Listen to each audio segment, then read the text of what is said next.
We just helped a multifamily owner sell a property that he had owned for almost 50 years. This owner built the property, managed it, maintained it, and treated it like it was part of the family. So when it came time to sell, it wasn't just another transaction, it was a transition. The property is 13 units located at 553 and 555 Victoria Street here in Costa Mesa, located on the west side. The property sold for $661,000 per unit, which equates to $8.6 million.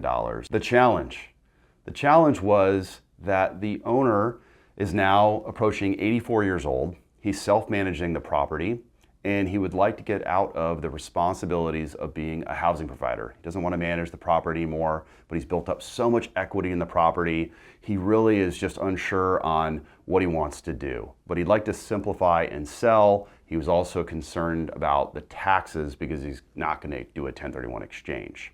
So we had that as a challenge, and also we had the real estate market as a challenge. The real estate market has been a little bumpy since interest rates have shot up. Next step was action.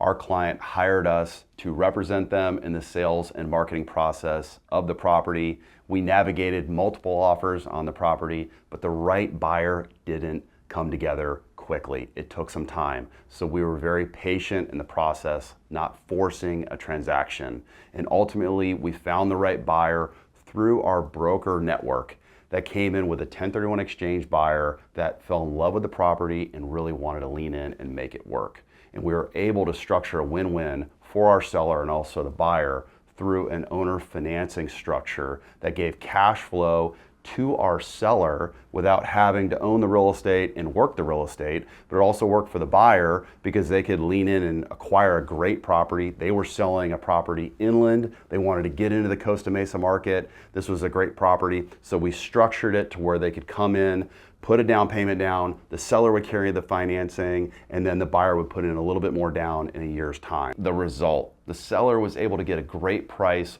for their property, and we handled all the heavy lifting from end to end. The contract handling, the negotiations, all the disclosures. This was a little overwhelming for our seller. This was the first time they have done this in many, many years. So it was new to them again. So we did in-person signing at their home. We walked them through every step of the way, holding their hand through the entire process. And at the end of the day, they got the price they were looking for, and they were also able to get a great income stream of over $200,000 per year, and they're not having to work the real estate. So they have pride in their decision, and they have peace of mind.